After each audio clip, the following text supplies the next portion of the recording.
Innal hamdalillah nahmaduhu wa nasta'inuhu wa nastaghfiruh wa na'udzu billahi min shururi anfusina wa min sayyiati a'malina. Man yahdihillahu fala mudilla lahu wa man yudlilhu fala hadiya lahu. Wa asyhadu an la ilaha illallah wahdahu la syarika lah. Wa asyhadu anna Muhammadan abduhu wa rasuluhu alladzi la nabiyya ba'dah. Kaum muslimin wal muslimat dimanapun anda berada, alhamdulillah dengan taufik dan karunia dari Allah Subhanahu wa taala, di sore hari ini kita kembali bertemu dalam kajian online. Semoga Allah tabaraka wa ta'ala memberikan kemudahan bagi kita semuanya untuk terus istiqamah di atas jalan ilmu. Karena ketahuilah bahwasannya ilmu ini, menuntut ilmu, memiliki kedudukan yang mulia di dalam Islam. Bagaimana tidak? Nabi kita alaihi salatu wassalam menjadikan dengan thalabul ilmi ini salah satu pintu dari pintu-pintu untuk memasuki surganya Allah Subhanahu wa taala. Sebagaimana dalam hadis yang sering kita dengar, man salaka tariqan yaltamisu fi ilman sahalallahu lahu bihi tariqan ilal jannah. Bahwasannya barang siapa yang menempuh perjalanan untuk mencari ilmu, maka Allah Subhanahu wa taala akan mudahkan jalan dia menuju ke dalam surga. Artinya dengan thalabul ilmi, seseorang akan mudah jalan pintas dia untuk meraih surganya Allah tabaraka wa taala. Maka kaum muslimin rahimani wa rahimakumullah, janganlah kita malas-malasan untuk terus mendalami ilmu yang al-haq ini. Baik, insya Allah dalam kesempatan kali ini seperti biasa kita akan lanjutkan kajian kita yang kita sadur dari kitab Khud Aqidatak minal kitabi was sunnatis sahihah.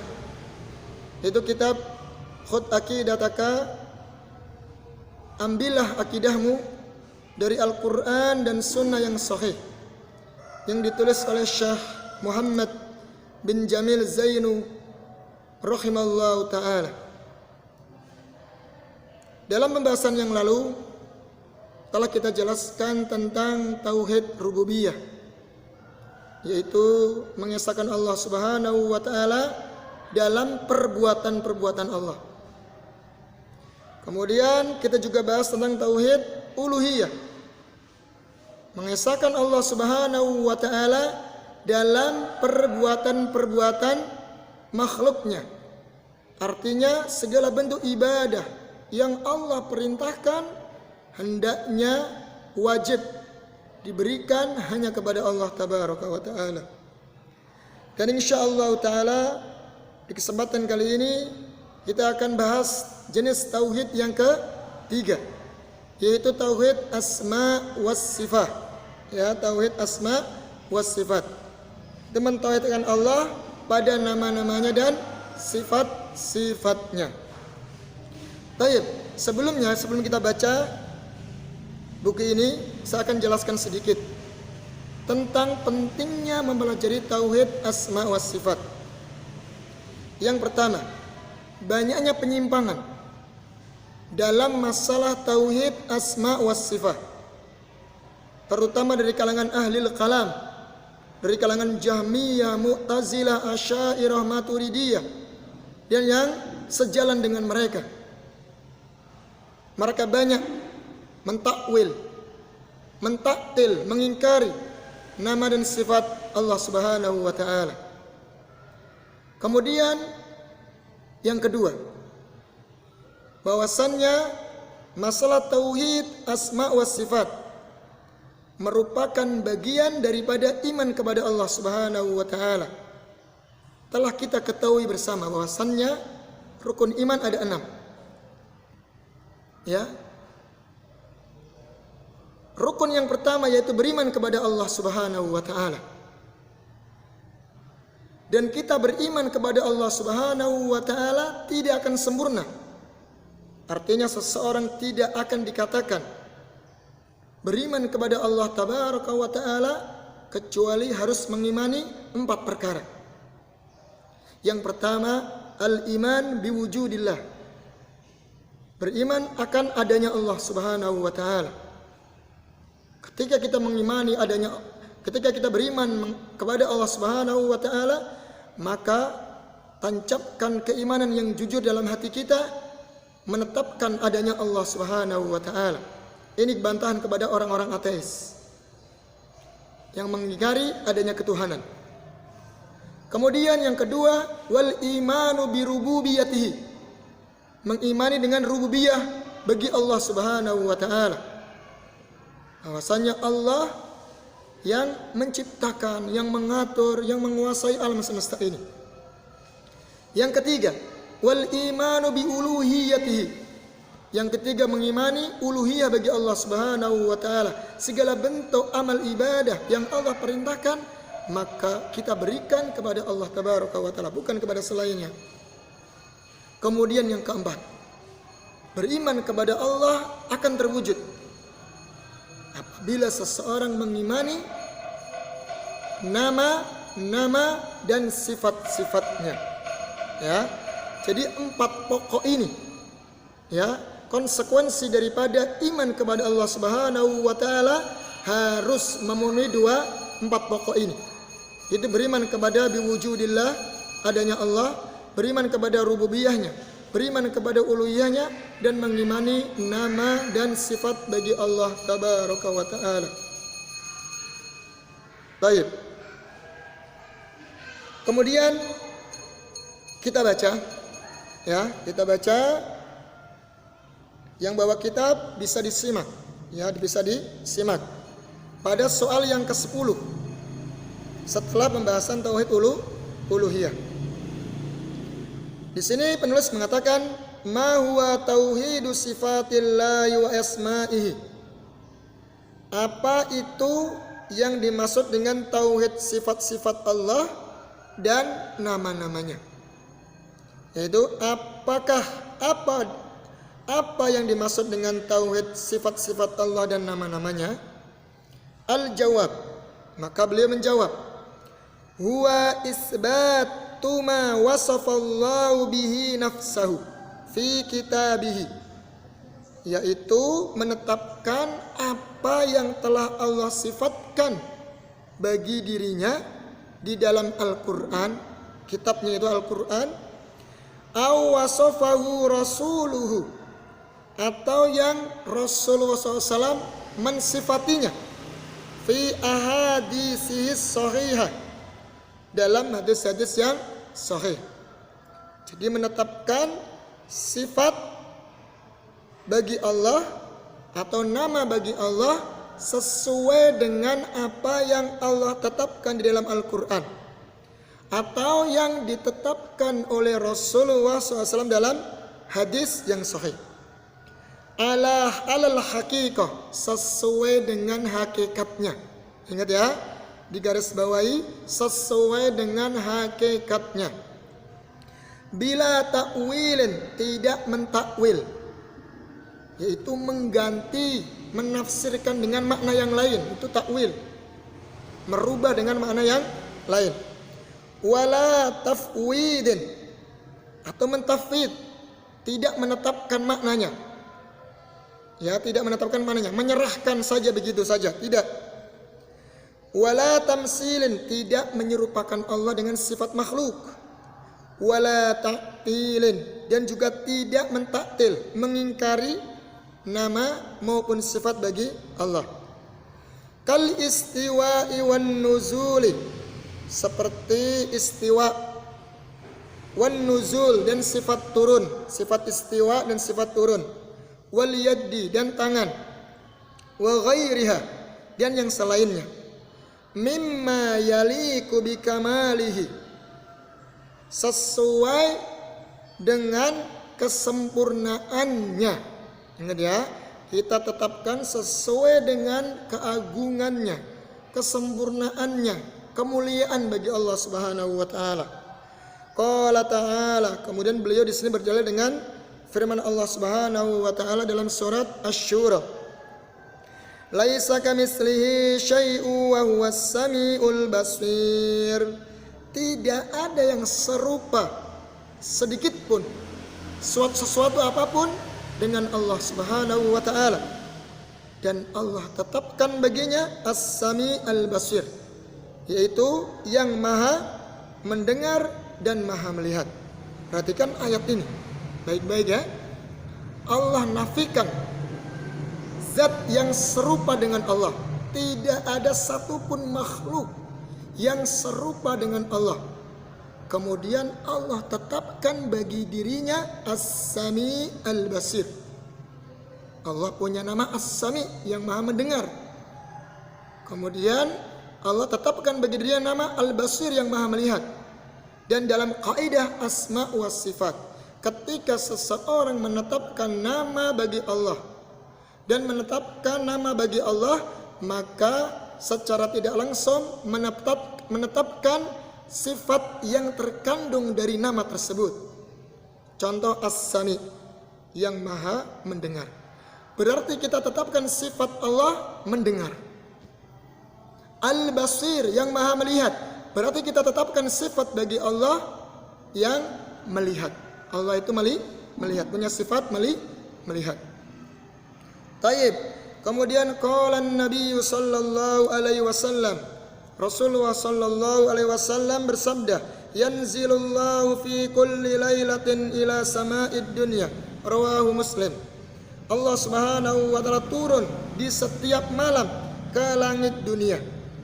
Ingat, turun sesuai dengan keagungan, kebesaran, kemuliaan bagi Allah Subhanahu wa taala. Tentu tidak serupa dengan makhluk.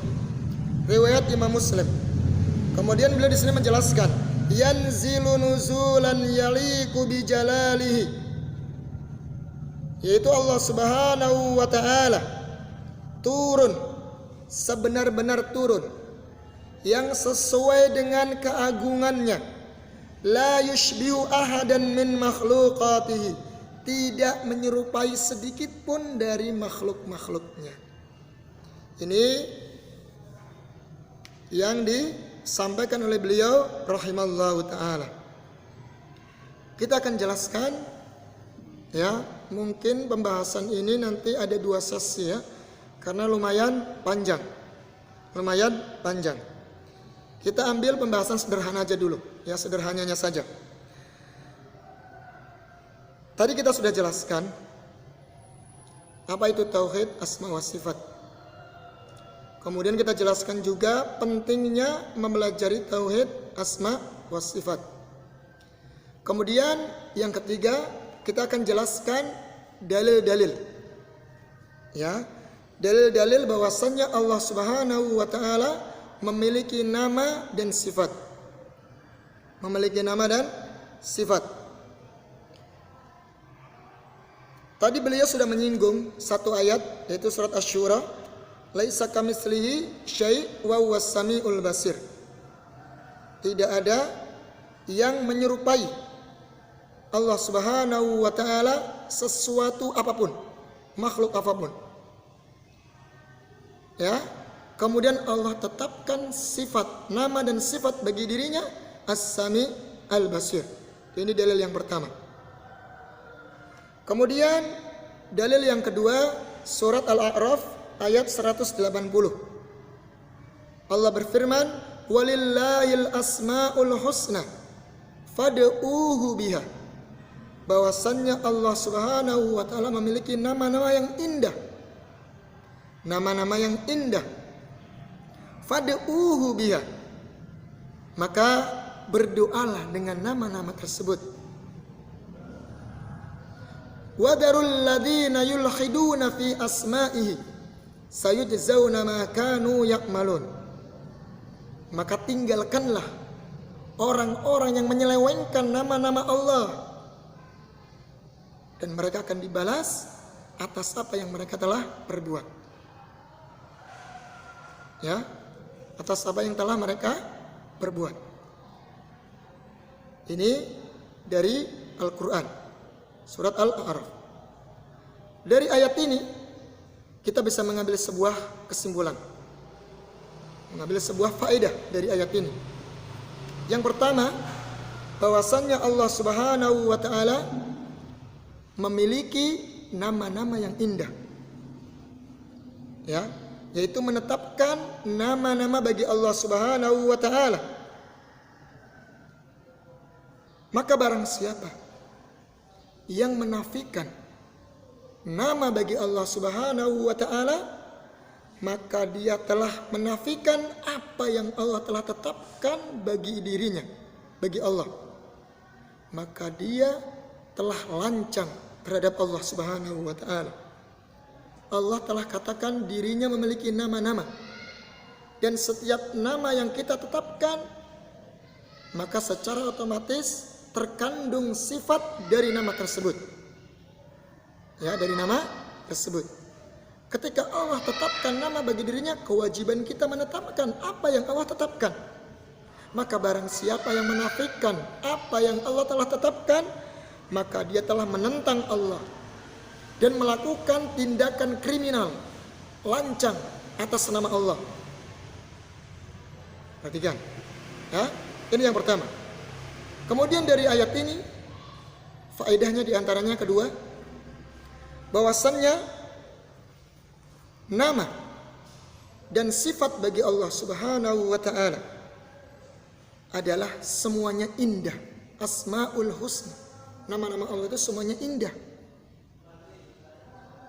Indah dari seluruh segi, ya, sempurna dari seluruh segi, tanpa ada kekurangan sedikit pun, dan tidak ada cacat sedikit pun.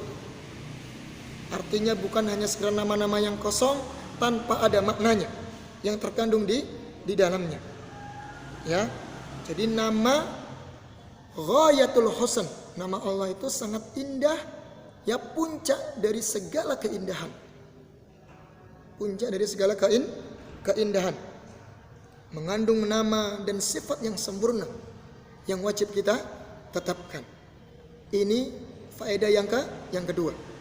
Kemudian faedah yang ketiga dari ayat ini, sesungguhnya Allah Subhanahu wa ta'ala dalam ayatnya tadi, fad'uhu biya, Allah memerintahkan kita untuk berdoa dan bertawassul dengan nama-namanya. Ini menunjukkan bahwasanya Allah cinta kepada hamba yang ketika dia berdoa kepada Allah Subhanahu wa ta'ala memanggil nama-nama Allah yang indah. Karena ini perintah Allah Subhanahu wa ta'ala yang menunjukkan Allah cinta kepada orang yang berdoa kepada Allah, yang dia memanggil nama-nama yang indah tersebut. Kemudian yang keempat,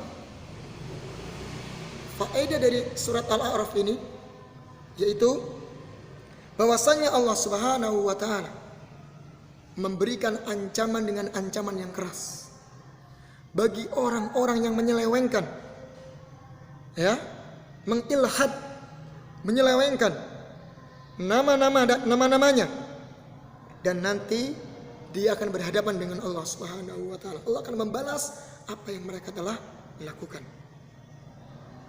Baik, ini dalil, ini faedah-faedah dari surat Al-A'raf ayat 180 tersebut, ya, tersebut. Kemudian Allah juga berfirman dalam surat Thaha, Allahu la ilaha illahu lahul asmaul husna. Dialah Allah yang tiada sesembahan yang berhak disembah melainkan Allah, dan dia memiliki nama-nama yang indah. Nama-nama yang indah. Surat Thaha, ya, surat Thaha ayat yang ke-8. Dari ayat-ayat yang kita bacakan ini sangat jelas, ya, sebagai pondasi akidah Ahlus Sunnah wal Jamaah, menetapkan nama dan sifat bagi Allah Subhanahu wa taala. Kemudian dalam hadis ya, riwayat Imam Bukhari dan Muslim, Nabi kita alaihi salatu wassalam bersabda, Inna lillahi tis'atan wa tis'ina isman mi'atan illa wahidan. Sesungguhnya Allah Subhanahu wa taala memiliki 99 nama. 100 kurang 1 itu 99. Ini yang Allah kabarkan dalam Al-Qur'an. Adapun yang Allah simpan masih banyak lagi. Ya. Masih banyak lagi. Ya, ini dalil-dalil yang kita jadikan dasar, patokan, pegangan akidah Ahlussunnah wal Jamaah dalam menetapkan nama dan sifat bagi Allah Subhanahu wa taala. Kemudian tadi juga telah dijelaskan sama beliau penulis Syekh Muhammad bin Jamil Zainu. Beliau juga menyebutkan tentang sifat dalil tentang sifat turunnya Allah Subhanahu wa taala. Bahwasanya Allah memiliki sifat turun. Tentu turunnya sesuai dengan keagungan dan kemuliaan bagi Allah Subhanahu wa taala, tidak serupa dengan makhluk. Ya, yaitu yanzilullahu fi kulli lailatin ila sama'id dunya. Allah Subhanahu wa taala turun ke langit dunia, ya ke langit setiap malam, ke langit dunia. Baik. Kalau kita sudah jelaskan, sebutkan di sini dalil-dalil dari Al-Qur'an dan Sunnah, sekarang kita akan pelajari kaidah. Bagaimana penerapan kaidah Ahlussunnah wal Jamaah dalam masalah asma was sifat. Ya, dalam masalah asma was sifat. Kami akan nukilkan ucapan dari salaf. Ya, ucapan dari ulama-ulama salaf. Dari salaf mereka mengatakan, amirruha kama ja'at bila kaifah. Perlakukanlah nama dan sifat bagi Allah Subhanahu wa taala sebagaimana datangnya, tanpa harus menanyakan bagaimana, mengkaifiyahkan, mengilustrasikan, membagaimanakan. Tidak perlu, cukup kita imani sebagaimana yang Allah telah kabarkan dan Nabi kita alaihi salatu wassalam telah kabarkan. Baik, ini kaidahnya. Itu kita diperintahkan untuk memperlakukan sesuai dengan sifat yang datang. Enggak boleh kita mentakwil dengan makna yang lain, atau menyerupakan tamsil dengan makhluk, atau mentaktil, mengingkari nama atau sifat tersebut. Baik. Kemudian saya nukilkan ucapan Imam Malik rahimahullah ta'ala. Bagaimana sifat Imam Malik terhadap nama dan sifat bagi Allah Subhanahu wa ta'ala. Imam Malik ketika ditanya oleh salah seorang muridnya, ya, ketika beliau membahas tentang istiwa bagi Allah Subhanahu wa ta'ala, maka salah seorang murid bertanya, wa kaifa istiwa'u, bagaimana istiwanya? Kemudian Imam Malik rahimallahu ta'ala marah, ya, marah dengan pertanyaan tersebut. Maka Imam Malik menjawab, al-istiwa'u maklumun. Istiwa secara bahasa maklum, diketahui. Jadi makna istiwa itu maklum, diketahui dalam bahasa Arab. Karena bahasa Arab ini turun, Al-Quran ini turun dengan bahasa Arab yang mudah untuk dipahami. Bilisanin arabiyyun mubin. Inna anzalnahu Qur'anan arabiyyan la'allakum taqilun. Kami turunkan Al-Quran dengan bahasa Arab agar kalian mudah untuk memahaminya. Istiwa secara bahasa Arab maklum maknanya. Wal kaifu majhulun, dan membagaimanakan Bagaimana hakikat daripada istiwa tersebut? Majhul, tidak diketahui. Karena Nabi kita alaihi salatu wassalam tidak menjelaskan ya kaifiyah istiwa tersebut. Wal imanu bihi wajibun, dan mengimani istiwa bagi Allah adalah wajib. Was-su'alu anhu bid'atun, dan bertanya tentang bagaimana istiwanya, hakikat istiwa adalah perkara yang bid'ah, yang baru dalam agama. Karena tidak pernah dikenal dari kalangan salaf. Mereka menanyakan tentang istiwa bagi Allah Subhanahu wa taala. Ini kaidah yang muhimmah jiddan ya. Kaidah yang sangat penting. Kita bersyukur kepada Allah Subhanahu wa taala. Imam Malik rahimahullah taala telah memberikan kaidah yang sangat luar biasa tentang nama dan sifat bagi Allah Subhanahu wa taala, agar kita tidak terjerumus ke pemahaman yang keliru, yang menyimpang. Ya. Kemudian kaidah yang ketiga, al-qaul fis sifat kal qaul fi dzat, pembahasan tentang sifat-sifat bagi Allah, nama dan sifat bagi Allah itu seperti halnya pembahasan tentang dzatnya bagi Allah Subhanahu wa taala. Artinya begini, kalau dzatnya Allah Subhanahu wa taala tidak ada yang tahu, begitu pula sifat-sifat dan bagi Allah Subhanahu wa taala juga tidak ada yang tahu. Maka tidak boleh kita menyerupakan dengan makhluk. Ya, jadi hakikat dzatnya Allah gak ada yang tahu. Maka begitu pula nama dan sifat Allah juga hakikatnya kita tidak bisa membagaimanakannya. Paham di sini? Ya. Kalau kita nggak pernah melihat Allah Subhanahu wa taala, maka ketika Allah ceritakan tentang nama dan sifat-sifatnya cukup kita imani tanpa harus membagaimanakan.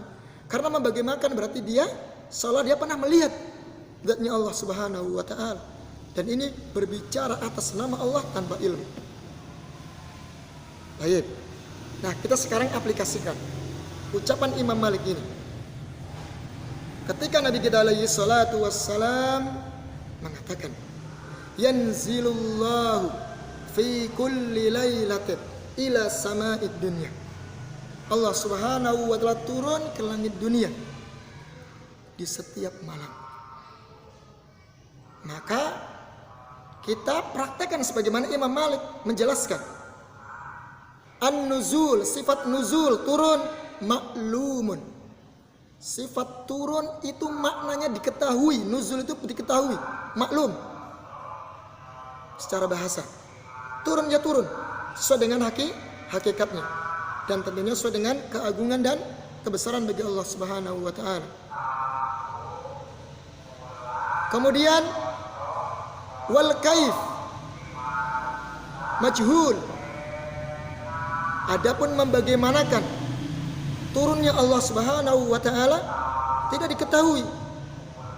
Ya, kaif, bagaimana nuzulnya Allah Subhanahu wa taala tidak ada yang tahu. Karena Nabi kita alaihi wasallam tidak mengkhabarkannya. Wal imanu bihi wajibun.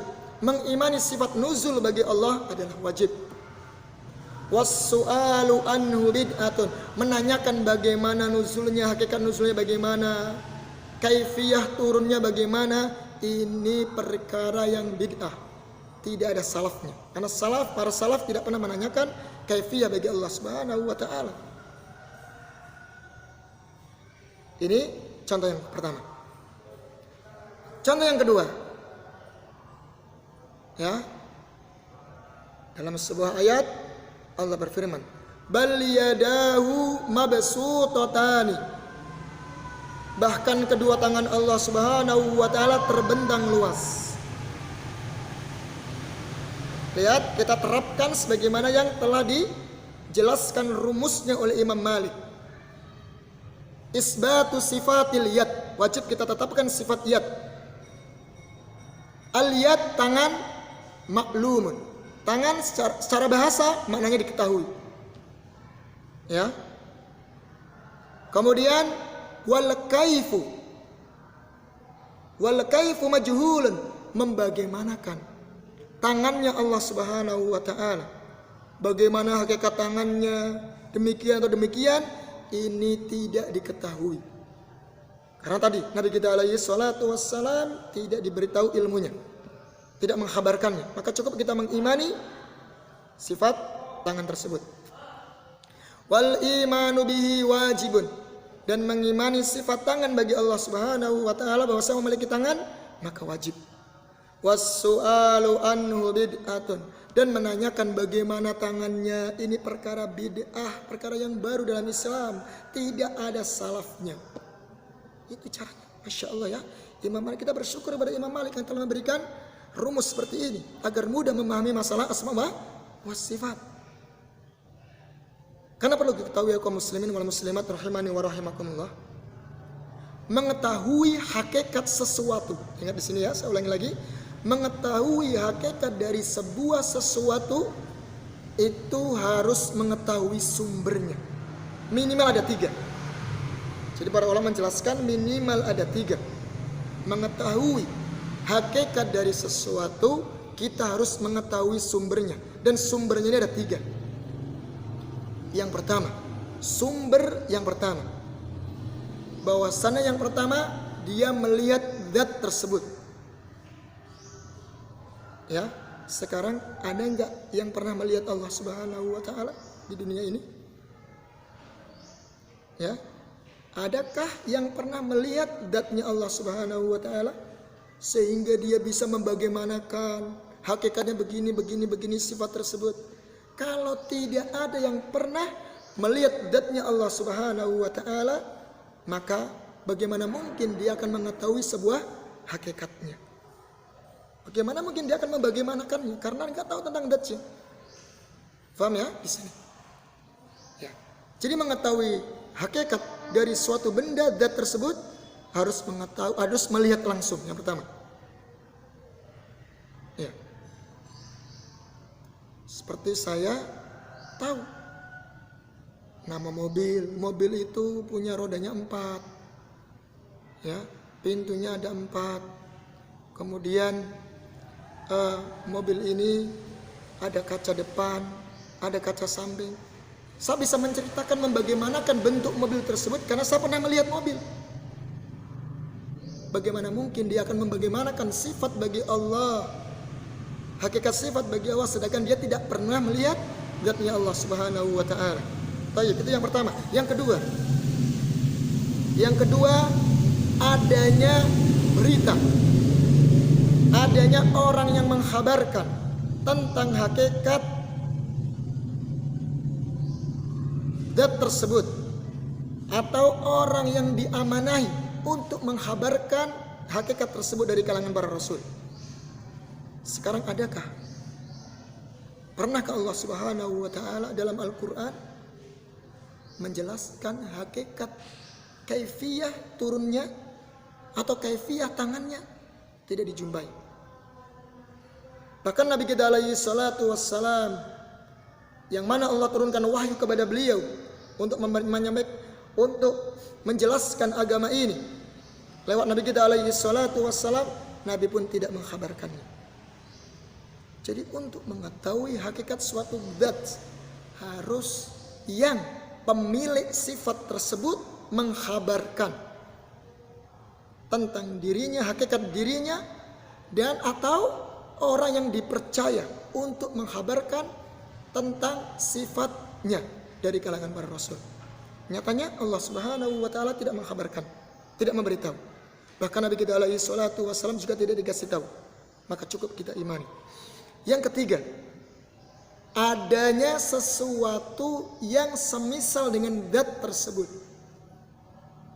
Adakah yang serupa dengan Allah Subhanahu wa taala sehingga kita berani untuk menceritakan atau membagaimanakan hakikat dari sifat Allah Subhanahu wa taala? Tentu tidak ada yang serupa dengan Allah. Walam yakul lahu kufuwan ahad. Ya, sangat jelas di sini bahwasanya dari 3 hal inilah maka sangat tertolak secara akal. Orang-orang yang mentakyif, membagaimanakan sifat Allah Subhanahu wa taala dengan yang dia pikirkan dengan akal mereka. Gak ada sesuatu yang serupa dengan Allah Subhanahu wa ta'ala. Kalau ada sesuatu dengan yang menyerupai Allah Subhanahu wa ta'ala, maka dia bisa bagaimanakan? Nyatanya Allah tegaskan, walam yakul lahu kufuwan ahad, tidak ada yang serupa dengan Allah. Laisa kamitslihi syai', tidak ada yang menyerupai sedikit pun yang makhluk yang ada di muka bumi ini. Maka sangat jelas mentakyif sifat bagi Allah, membagaimanakan hakikat sifat bagi Allah merupakan kebatilan. Ya, jalannya ahlul batil. Sehingga dari jalan seperti itulah mereka menolak sifat bagi Allah tabaraka wa ta'ala. Camkan kaidah ini, ya. Ini kaidah yang sangat berharga yang harus kita pegang sebagai Ahlussunnah wal Jamaah. Ya, sebagai Ahlussunnah wal Jamaah. Ya, jadi membagaimanakan, mentakyif. Enggak boleh. Ya. Mentakyif membagaimanakan hakikat sifat Allah dengan makhluk. Ya. Memang dia pernah melihat Allah Subhanahu wa ta'ala. Memang dia dapat ilmunya. Memang dia pernah melihat sesuatu yang serupa dengan Allah? Tentu tidak. Kemudian wala tamsil, tidak menyerupakan Allah Subhanahu wa ta'ala dengan makhluk. Ada sedikit perbedaan dengan tamsil dengan tasybih. Kalau tamsil itu menyerupakan Allah min kulli wujuh, dari seluruh segi. Adapun tasybih hanya min ba'dil wujuh, dari sebagian segi. Oleh sebab itu Allah Subhanahu wa ta'ala dalam Al-Qur'an mengatakan pakai kalimat misal, laisa kamitslihi tamsil. Tidak ada yang menyerupai sedikit pun dari semua segi, ya, makhluk di muka bumi ini dari Allah Subhanahu wa ta'ala. Tidak menyerupai sedikit pun, ya. Tidak ada serupa dengan Allah sedikit pun bagi Allah Subhanahu wa ta'ala. Kemudian wala tahrif, tidak menyelewengkan maknanya. Ya, seperti istawa dengan istaula, atau tahrif itu bisa tahrif lafzi, menyelewengkan lafadznya. Istawa jadi istaula, menambahkan huruf. Istawa jadi istaula, ada lamnya di situ, istaula yang artinya menguasai. Atau menambahkan kata seperti kalimat wajaa rabbuka, telah datang Rabbmu. Ya, telah datang Rabbmu, dia tambahkan di situ wajaa amru rabbika, telah datang perintah Rabbmu. Ini namanya tahrif, menyelewengkan. Itu menambahkan huruf atau kata di kalimat tersebut sehingga menyelewengkan maknanya. Atau taktil, ya, taktil yaitu mengingkari nama-nama dan sifat-sifat yang sesuai dengan kebesaran Allah Subhanahu wa ta'ala diingkari. Ya. Maka kaum muslimin wal muslimat rahimani wa rahimakumullah, mudah-mudahan yang sedikit ini bermanfaat. Insya Allah kita akan lanjutkan besok, ya, sesi yang kedua tentang pembahasan asma wa sifat, ya, karena lumayan panjang pembahasan ini. Semoga Allah tabaraka wa ta'ala mudahkan kita untuk terus, ya, mempelajari agama ini sehingga terang mana yang hak dan mana yang batil. Yang hak kita ikuti kebenaran tersebut, yang batil kita hendaknya kita tinggalkan. Maka doa Nabi kita alaihi salatu wassalam, Allahumma arinal haqqa haqqa warzuqna ittiba'ah wa arinal batila batila warzuqna ijtinabah. Ya Allah, tunjukilah kami sebuah kebenaran sehingga kami bisa mengikuti kebenaran tersebut. Tunjukilah kami sebuah kebatilan sehingga kami bisa meninggalkan, ya, kebatilan tersebut. Mungkin dari sampai sini semoga bermanfaat. Kurang lebih kami mohon maaf atas segala kekurangan. Subhanakallahumma wa bihamdika asyhadu an la ilaha illa anta astaghfiruka wa atubu ilaik. Wassalamualaikum warahmatullahi wabarakatuh.